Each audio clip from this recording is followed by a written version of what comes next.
Hello दोस्तों, कैसे हैं आप सब? मस्त एकदम ठीक ठाक। तो स्टार्ट करते हैं आज का नया वीडियो, नया लेक्चर। जैसे कि आप सभी को पता है कि हम एस्टेट सीरीज कर रहे हैं, जहां पे हम प्रीवियस पेपर सोल्व कर रहे हैं। एस्टेट 2011 का पेपर है, ये टीजीटी लेवल है और that is the part 2। Part 1 I have already uploaded, वो आप देख सकते हैं। हम यहाँ पे चाइल्ड डेवलपमेंट एंड पैडागोजी के क्वेश्चंस सॉल्व करते हैं, ठीक है। तो पार्ट 1 में मैंने 1 से लेके 15 क्वेश्चन कवर कराए थे और पार्ट 2 में नेक्स्ट क्वेश्चंस कवर होने वाले हैं, that is question number 16 to question number 30। तो स्टार्ट करते हैं। क्वेश्चन नंबर 16 आप लोग के सामने है कि भाई क्वेश्चन नंबर 16 क्या कहता है। हिंदी वाले बच्चे भी पढ़ सकते हैं और इंग्लिश वाले स्टूडेंट्स भी देख सकते हैं। देख के बता दो इसका आंसर जल्दी से कि भाई जीन पियाजे की थ्योरी के अनुसार ऐसे बच्चे जो 7 साल से 14 साल के बीच में आते हैं तो वो कौन सी स्टेज में चल रहे हैं। तो इसका जो राइट आंसर है, वैसे 2011 का क्वेश्चन पेपर है तो आप देख सकते हैं, लेकिन अभी जो हम इस क्वेश्चन को पढ़ते हैं, जीन पियाजे की थ्योरी को पढ़ते हैं, तो हमें पता है कि 7 से 12 साल का ड्यूरेशन होता है, 7 से 14 साल का ड्यूरेशन नहीं होता, ठीक है। तो फिर भी एज हम स्टार्टिंग की ले लेते हैं कि जहाँ से ड्यूरेशन स्टार्ट हो रहा है, तो उसके हिसाब से तो ये कॉन्क्रीट ऑपरेशनल स्टेज होगा, ठीक है। आप सभी को पता है जीन पियाजे ने, जो कि महान मनोवैज्ञानिक रह चुके हैं साइकोलॉजी के अंदर, मनोविज्ञान के अंदर, तो वहाँ पे उन्होंने 4 स्टेजेस दी थी कॉग्निटिव डेवलपमेंट की, जिनमें से ऑप्शन नंबर 3 आपका करेक्ट हो जाएगा। आप देख लो, मूर्त संकार्य अवस्था, ठीक है, ये आपका 3rd स्टेज है, जो कि अगर आजकल आप पढ़ोगे तो 7 से 12 साल की ड्यूरेशन होती है, लेकिन क्वेश्चन में लिखा हुआ है 7 से 14 साल। तो ओल्ड क्वेश्चन पेपर है, आज से लगभग 9 साल पुराना क्वेश्चन पेपर है, ठीक है। अगर आपको जीन पियाजे से रिलेटेड वीडियो चाहिए तो यूट्यूब चैनल पर अवेलेबल है, आप देख सकते हैं।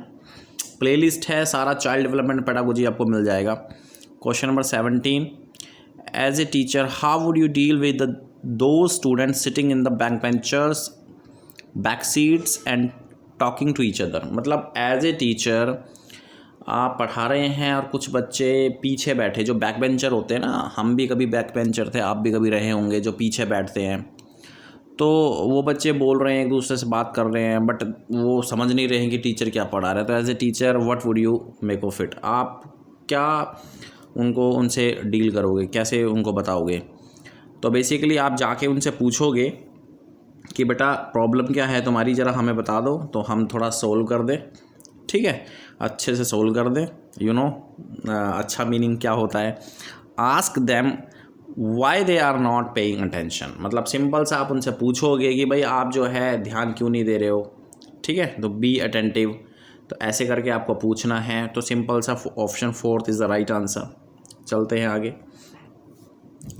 Question number 18, most objective method for measuring personality of child is. मतलब चाइल्ड एक बालक की व्यक्तित्व को मापने की जो विधि है, वस्तुनिष्ठ विधि है, ऑब्जेक्टिव मेथड, वो क्या हो सकता है। Is it projective method, interview method, questionnaire method, या फिर सोशियोमेट्री मेथड।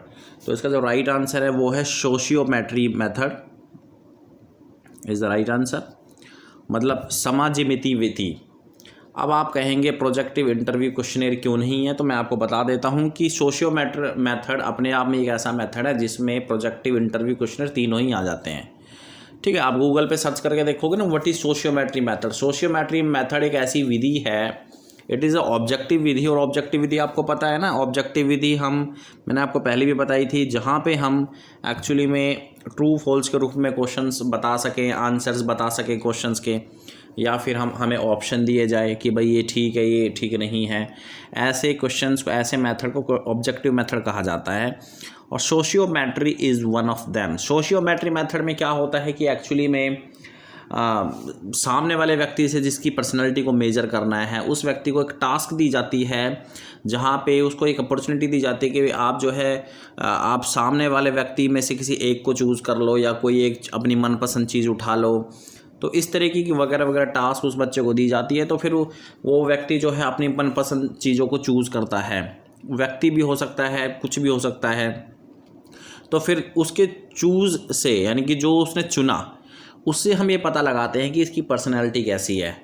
ठीक है, तो एक प्रकार का सोशियोमेट्री मेथड, जो बाकी 3 है ना, जैसे कि प्रोजेक्टिव, इंटरव्यू, क्वेश्चनेयर, ये इसी में ही आ जाते हैं आपके। ठीक है, सोशियोमेट्री मेथड। तो राइट आंसर जो इस क्वेश्चन का है, क्वेश्चन नंबर 18 का है, वो है ऑप्शन नंबर 4। चलते हैं आगे, let's go to the next question दोस्तों। Question number 19, education system in India is. देखो, इंडिया के अंदर जो एजुकेशन है, जो शिक्षा प्रणाली है इंडिया के अंदर, वो बेसिकली सिस्टम क्या है, उसका उद्देश्य क्या होता है।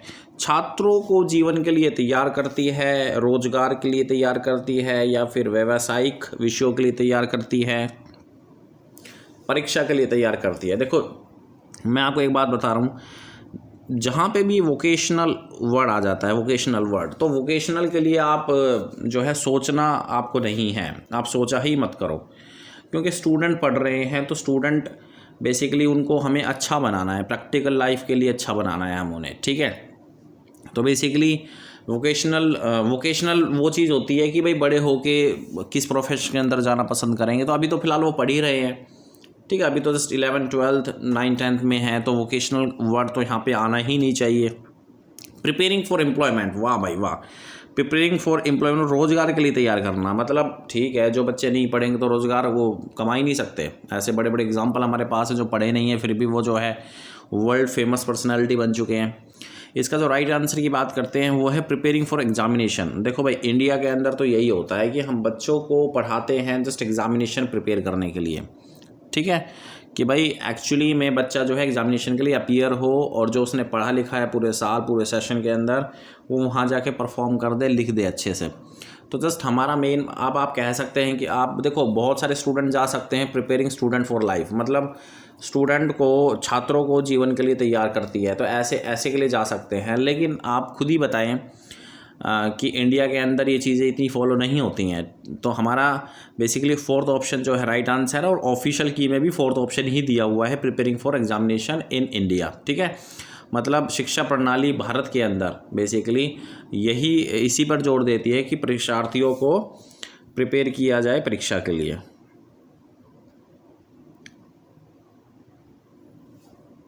क्वेश्चन नंबर 20, भाई देखो, क्वेश्चन नंबर 20 कहता है कि एक शरारती शरारती बालक है क्लासरूम के अंदर। तो बेसिकली वो शरारत करता है, और एज ए टीचर आपको बेसिकली समस्या का पता लगाना है कि वो शरारती क्यों है। तो what would you make of it if you are a teacher? Survey method, case study method, experimental method, या फिर ऑब्जर्वेशन मेथड? तो इसका जो राइट आंसर है वो है case study method. Case study method is the right answer. ठीक है, व्यक्तित्व अध्ययन विधि। देखो, केस स्टडी मेथड एक ऐसा मेथड होता है जो कि बेसिकली टीचिंग में भी अप्लाई होता है, क्लिनिकल रिसर्च में भी अप्लाई होता है, या फिर बिजनेस मॉडल के अंदर भी केस स्टडी होती है।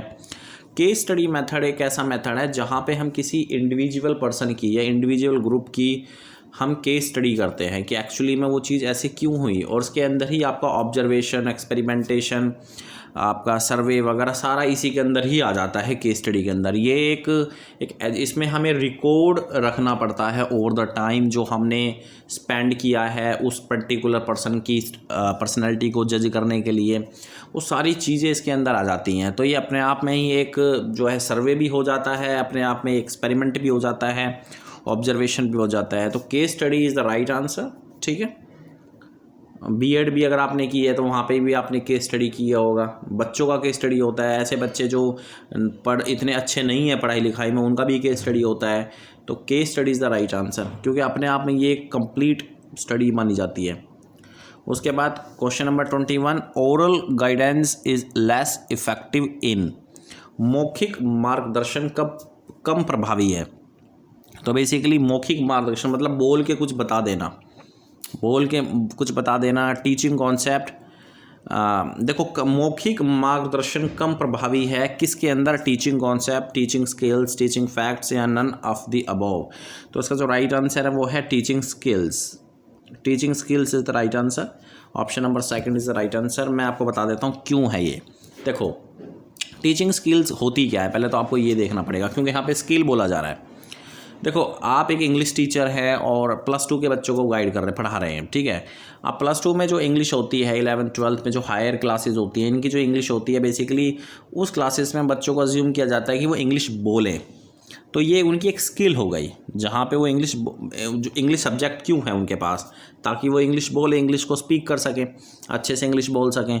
तो ये एक स्किल हो गई, this is one of the skill जो कि एक स्टूडेंट को आनी चाहिए if they are in 11th and 12th class, ठीक है। सिंपल समझ में आ गया आपको।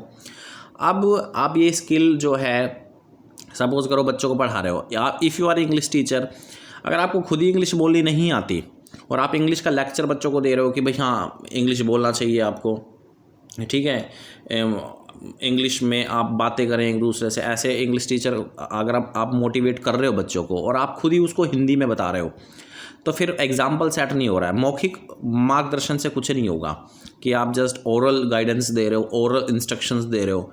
आपको जो इंस्ट्रक्शंस देनी है, गाइडेंस देनी है, it has to be in English, वो भी इंग्लिश में होनी चाहिए, ताकि बच्चे एग्जाम्पल देखें कि भाई हमारे टीचर भी इंग्लिश में बात कर रहे हैं, तो हम भी इंग्लिश में जो है बातें करने की कोशिश करें, ठीक है। तो बच्चे भी जो हैं प्रेरित होंगे, बच्चे भी मोटिवेट होंगे।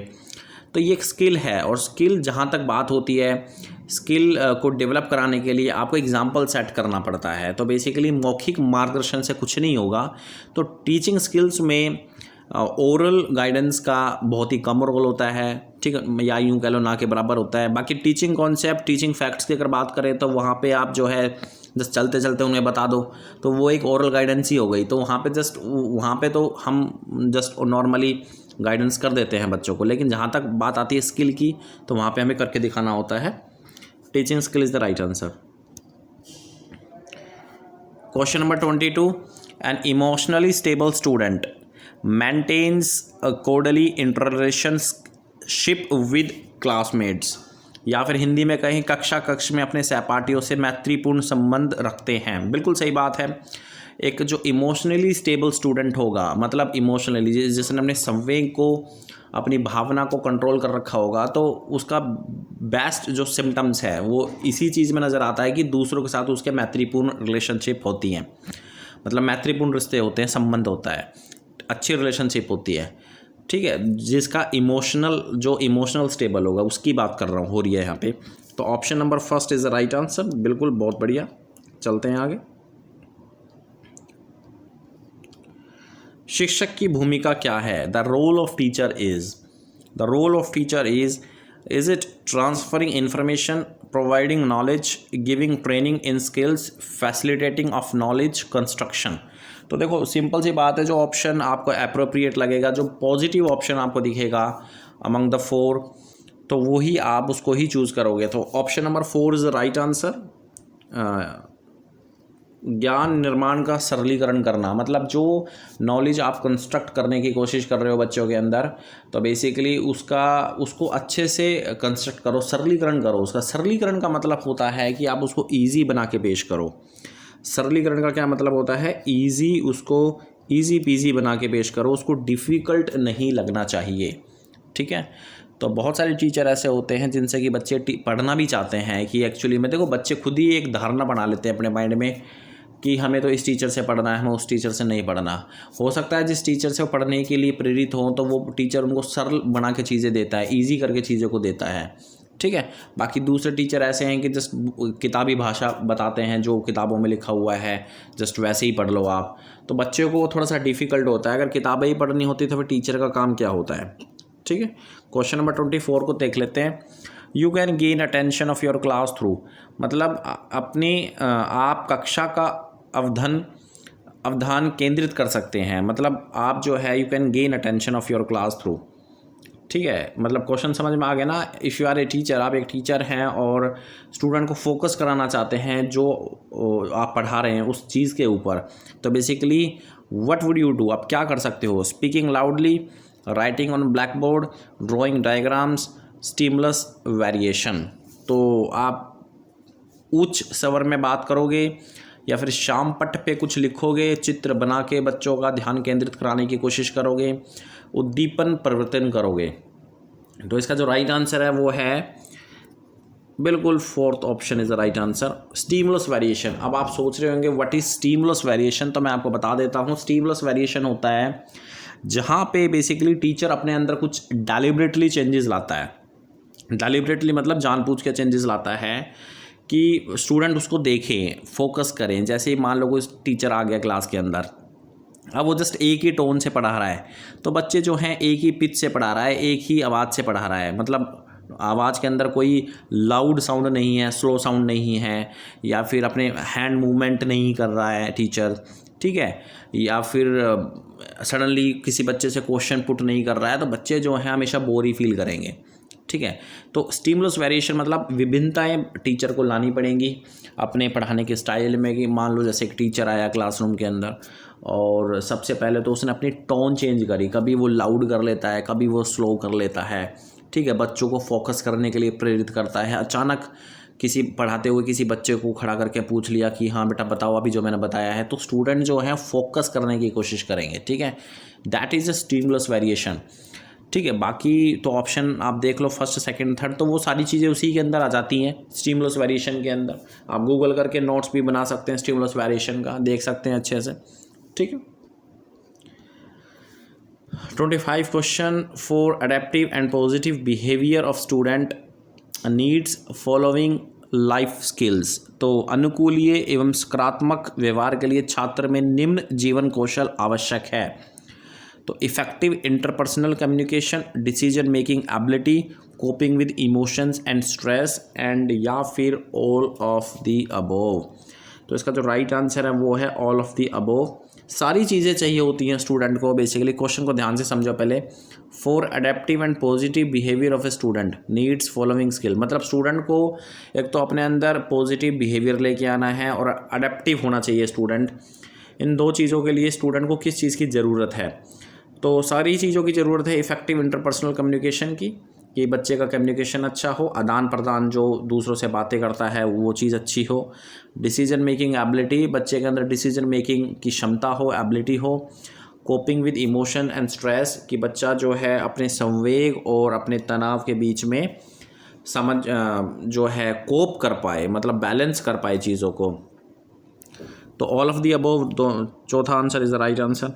सारी चीज़ें चाहिए होती हैं बच्चे को। Question number 26, if a student ask A question of which you don't have answer, what will you do.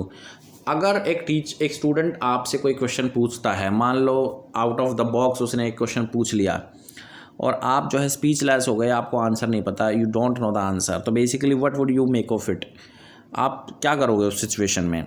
तो इसका जो राइट आंसर है वो ये है कि आप उस क्वेश्चन को ना स्टूडेंट से कहोगे कि बेटा अभी तो मेरे को छोड़ दे तू, ठीक है, अभी आप मुझे थोड़ा सा रिलीव करो, मैं जो है कल आके इस क्वेश्चन के बारे में अच्छे से सर्च करके एक्सप्लोर करके आपको अच्छे से बताऊंगा। डेफिनेटली आप ये चीज़ करें। बच्चों को भी अगर आप प्रॉमिस कर रहे हैं तो घर जाके या फिर बाद में या फिर आउट ऑफ द क्लास जाके आप किसी टीचर से पूछ के, या फिर आप जो है जहाँ से भी आप देख पाएँ, जहाँ से भी उस क्वेश्चन के आंसर को एक्सेस कर पाएँ, तो वो आप उस क्वेश्चन को एक्सप्लोर करें, आंसर को एक्सप्लोर करें और नेक्स्ट डे आके उस बच्चे को बताएं, ठीक है। तो ये चीज़ अगर आप करेंगे तो स्टूडेंट को भी काफ़ी अच्छा लगेगा और मतलब इंसल्ट वगैरह कुछ फील नहीं होती है, ठीक है। कभी आप सोचो कि टीचर हैं और बच्चे ने कुछ पूछ लिया हमें, मैंने देखा है बहुत सारे जो स्टूडेंट हैं या फिर बहुत सारे जो अध्यापक हैं, टीचर्स हैं, वो इस बात से डरते हैं। जो नए नए टीचर्स में काफ़ी एजिटेशन होती है, अगर उनसे बच्चे कुछ पूछ लें और उनको ना आए तो वो हेजिटेट हो जाते हैं, बच्चों को कई बार डांटते भी हैं। ऐसा नहीं होना चाहिए।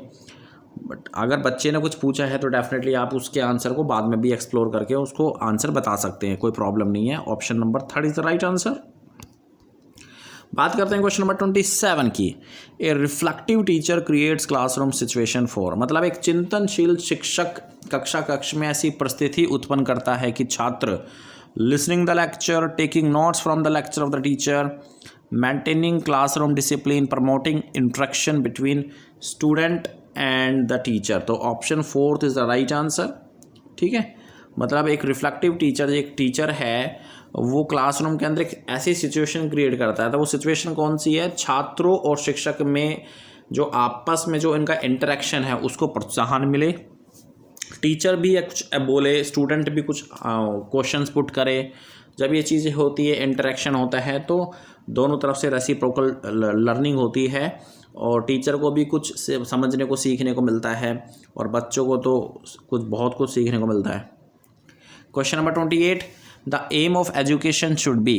देखो एजुकेशन का जो एम है, शिक्षा का उद्देश्य क्या होना चाहिए, तो बताएं क्या होना चाहिए। Option 4 is the right answer, कि विद्यार्थियों को व्यवहारिक जीवन के लिए तैयार करना। मतलब स्टूडेंट को हम प्रिपेयर कर रहे हैं, ना केवल एग्जामिनेशन के लिए प्रिपेयर कर रहे हैं या फिर ना केवल अवेयरनेस फैलाने के लिए, जो भी हैं सारे बाद के ऑप्शन होते हैं, लेकिन स्टूडेंट को प्रैक्टिकल लाइफ के लिए तैयार करना, ठीक है। प्रैक्टिकली चीज़ों को ज़्यादा करके देखेगा। मान लो जैसे एक स्टूडेंट ने एक्चुअली में प्रॉफिट एंड लॉस पढ़ा हुआ है, प्रॉफिट एंड लॉस कह लो या फिर चक्रवृद्धि ब्याज कह लो, कंपाउंड इंटरेस्ट वाले क्वेश्चंस अगर बच्चे ने किए हुए हैं, तो जब इन चीज़ों की ज़रूरत पड़ती है, जब स्टूडेंट बाहर जाके चीज़ें खरीदते हैं, मान लो स्टूडेंट के मम्मी पापा ने बोल दिया कि बेटा जा आप फलानी चीज़ खरीद लाओ, ठीक है, तो वो जाके हिसाब किताब तो अच्छे से लगा पाएगा ना। तो that is the practical life, that is the practical situation in the practical life, तो वो एक अच्छी चीज़ होगी। तो option 4 is the right answer. Otherwise फिर शिक्षा का कोई महत्व नहीं हो जाता है कि बच्चा पढ़ भी रहा है लेकिन उस चीज़ को आप वो यूज़ नहीं कर रहा है प्रैक्टिकल लाइफ में। That is very critical. Question number 29 देख लेते हैं। It is necessary for a teacher to know to guide a student. एक छात्र को मार्गदर्शन देने के लिए एक अध्यापक को जानना अति आवश्यक है। His learning difficulty, his personality, environment of his home, all of the above is the right answer. आप मुझसे मत पूछना कि इसका ऑल ऑफ द अबोव क्यों है। देखो सारे ऑप्शन पॉजिटिव हैं यहाँ पे। एक टीचर अगर जानना चाहता है एक स्टूडेंट के बारे में, उसकी प्रॉब्लम को उसको मार्गदर्शन देना चाहता है, तो बेसिकली टीचर सारी चीज़ें ही जाने। हिज लर्निंग डिफ़िकल्टी, भाई उसके अंदर कितनी उसकी कितने इजी अधिगम को ले सकता है या फिर क्या डिफ़िकल्टी उसको हो रही हैं, या फिर उसकी पर्सनैलिटी को जज करे, उसके एनवायरनमेंट को ऑब्जर्व करने की कोशिश करे कि उसके घर पे उसको क्या एनवायरनमेंट दिया जा रहा है उसके गार्जियन या पेरेंट्स के द्वारा। एंड लास्ट का क्वेश्चन आज, question number 30, which of the following is the nature of educational psychology. तो एजुकेशन साइकोलॉजी का नेचर क्या है, आर्ट, साइंस, पॉजिटिव साइंस या फिर नन ऑफ द अबोव। तो इसका जो राइट आंसर है बच्चों वो है ऑप्शन नंबर 3, बेसिकली विद्यात्मक विज्ञान, मतलब अप्लाइड साइंस है। जो एजुकेशन साइकोलॉजी है वो एक अप्लाइड साइंस है। आप सभी को पता है साइकोलॉजी पहले एक फिलॉसफी थी, फिलॉसफी का सब्जेक्ट काफ़ी पुराना है, तो साइकोलॉजी जस्ट उसमें से निकली है। Psychology is the part of the philosophy. तो आप इसको ना अप्लाइड, ये that is the applied science, ये एक अप्लाइड साइंस है। पहले बहुत सारी एक्सपेरिमेंट हो चुके हैं और फिर बाद में उसी एक्सपेरिमेंट के कंक्लूजन को अप्लाई किया जाता है बेसिकली मानव के ऊपर, स्टूडेंट्स के ऊपर। तो एक अप्लाइड साइंस है, पॉजिटिव साइंस है, प्रैक्टिकल साइंस है, ठीक है। तो option 3 is the right answer. ये हैं आज के 15 क्वेश्चन। मैं आपको फिर से बता देता हूँ, जो क्वेश्चन पेपर आज हमने किया है वो है 2011 का क्वेश्चन पेपर एचटेट, ठीक है, हरियाणा टीचर एलिजिबिलिटी टेस्ट का एक क्वेश्चन पेपर है। और ये जो लेवल था TGT लेवल था, ठीक है। तो टोटल क्वेश्चन पे हमने करे हैं 30, पार्ट 1 के मिला दो आप 15 क्वेश्चन और पार्ट 2 के मिला दो 15 क्वेश्चन। मिलते हैं किसी नई वीडियो में नए क्वेश्चन पेपर के साथ। थैंक यू वेरी मच इस वीडियो को देखने के लिए। अगर आपको वीडियो पसंद आई है तो सब्सक्राइब कर सकते हैं, if you have not subscribe so far, and साथ में आप बेल आइकन को ज़रूर प्रेस करें टू गेट कॉन्टिन्यूअस नोटिफिकेशन, ठीक है। थैंक यू वेरी मच इस वीडियो को देखने के लिए, धन्यवाद।